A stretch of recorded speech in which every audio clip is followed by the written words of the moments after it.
Hi guys, thanks for stopping by my channel today. I'm Marilyn and my channel is Making with Marilyn. Now I do a lot of different crafts, but today I'm going to do this, I don't even know what to call it. Some people call them storyboards, some people call them dream boards. What this is going to be a visual reminder to me of some of my major goals over the next 6 months. Now I love bling and rhinestones, so I found a rhinestone background. I decreased the opacity, and then I just added black images and black typing over the top of it.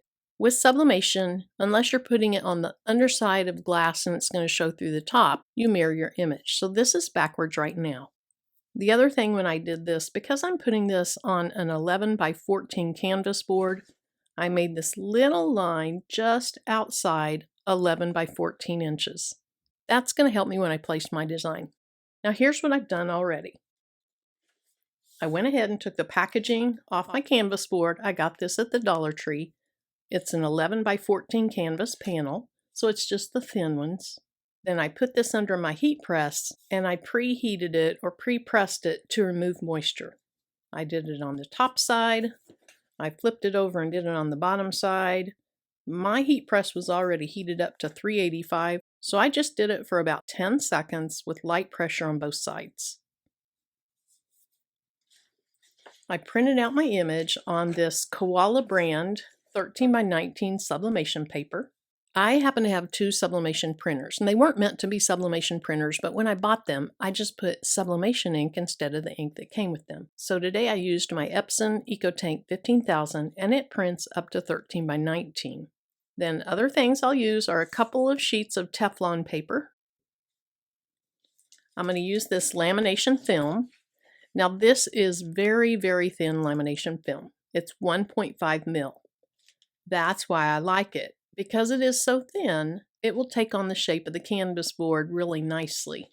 But because it is so thin and it comes on a roll, it rolls up like that. And I had one person tell me, for them, they felt like it was unusable. I'm going to show you how I use it. Even though it takes a little more time to use this thinner lamination film, it is still my preferred lamination film.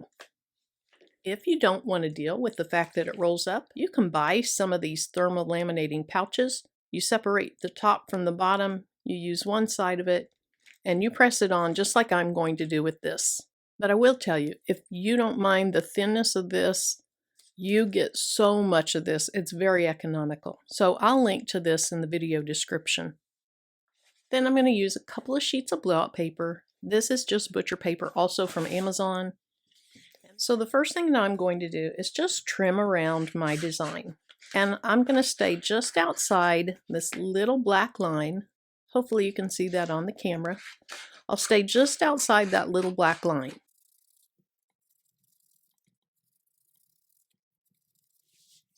Oh, one more thing. I did put my print under the heat press. I kept the platen up. I didn't put it down on it. And I let that dry for about 10 seconds. Then a couple more of my good friends for sublimation is sublimation tape or heat resistant tape, and then these heat resistant gloves. So here's how I deal with this thin lamination film. I have my blowout paper under my canvas board.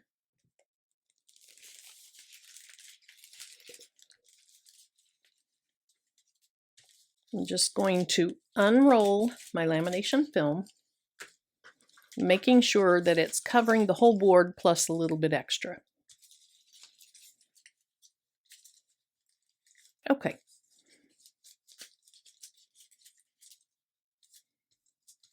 So I'm going to take one piece of tape, and then I'm going to tape at the bottom of one side of the film. Then I can go up to the top, pull the film fairly tight,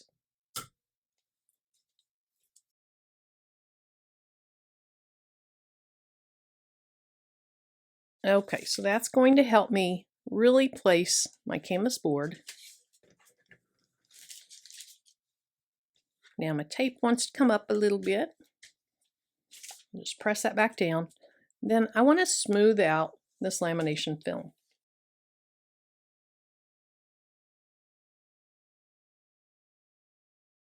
Now this is just a process I use. You can use any process you want.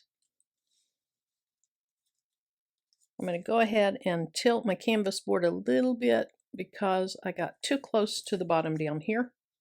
I want to leave a little, at least a little bit extra that'll wrap around my board.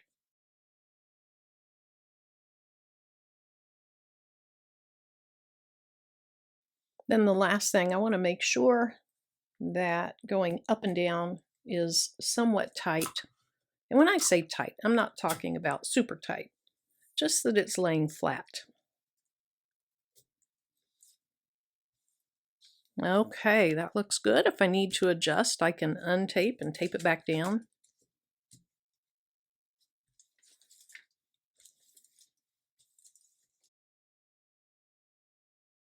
Okay, so here's the top pad of my heat press and then a Teflon sheet.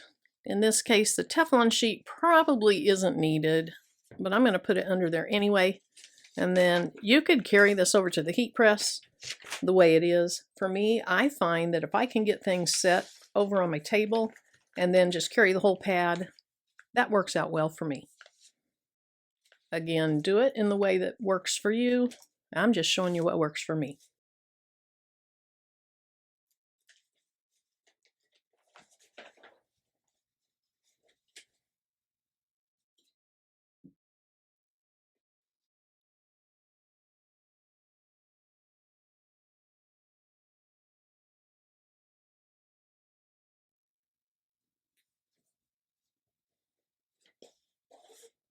And I wish you could see the details of that. That looks great. So the next step for me is to cut off a lot of this extra paper or the extra lamination film. Some people will cut right up to the side of the board and it's not hanging over the side. What I'm going to do is leave just a little bit. I'll use this rotary cutter. You could use scissors as well. Then either on my heat press or using a little mini press, I'm going to iron that over the side so that it melts into the side of the board.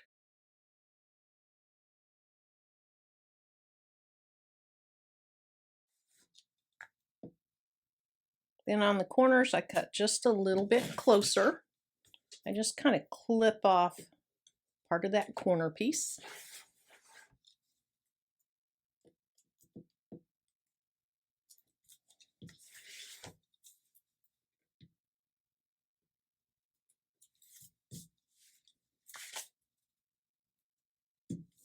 Then all I'm going to do is use my little Cricut Mini, and that heated down really quickly. I think I should use something over this.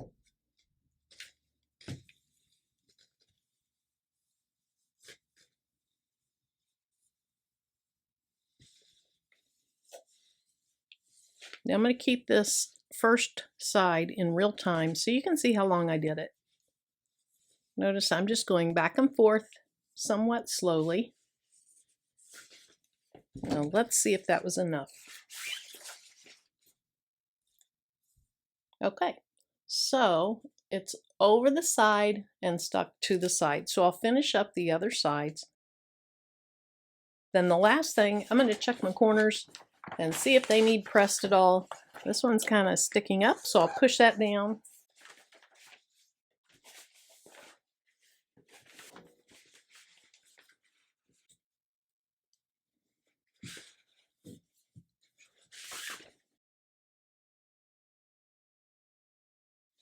Okay, that looks good. Two of the corners were perfectly fine. Two just needed some slight pressing. Now here's where those little black lines come in handy.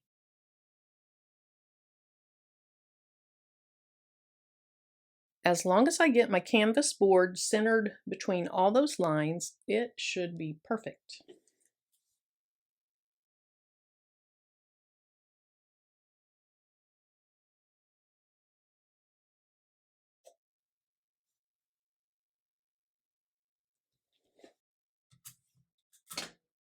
Now that I have it where I want it, I'm going to go ahead and tape it down.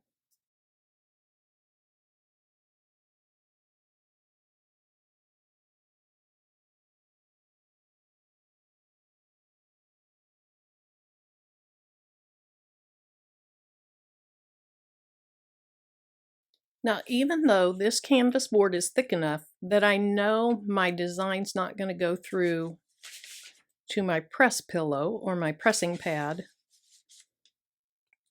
it could get to it around the outside. So I'm going to use a piece of blowout paper under it.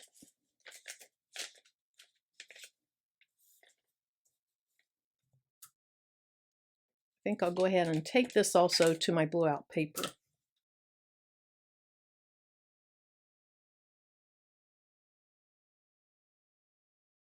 Okay, that's probably overkill, but I'm going with it.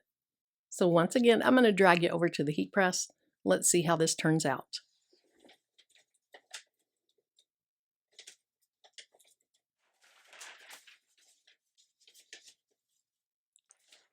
Then to protect my platen, making sure none of the ink seeps through the top and gets on my platen, I put another piece of blowout paper on.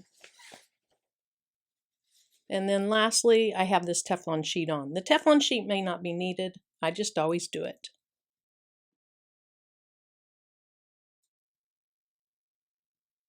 Now I'm going to heat this at 385 degrees for 50 seconds.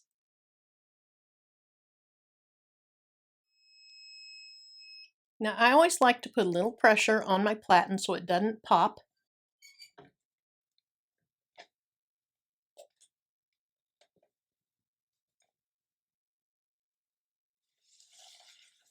Let's go ahead and take off the Teflon sheet and the butcher paper.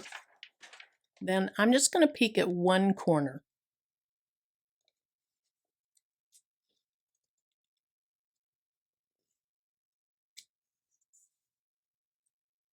Okay, I think that looks good. I'm going to let this cool because if you shift this paper and there's still ink on it, you could cause your image to blur, and that's called ghosting. Once it cools down a little bit, there's not enough heat for this to sublimate, and then you're safe. Most of the time I just rip it off, but in this case, I'm going to be more patient.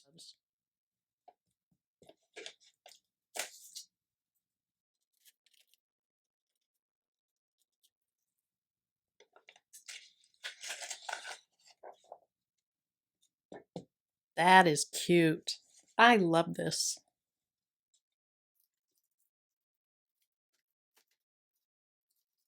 Now your board could be anything you want it to be. It could be beautiful pictures. It could be words.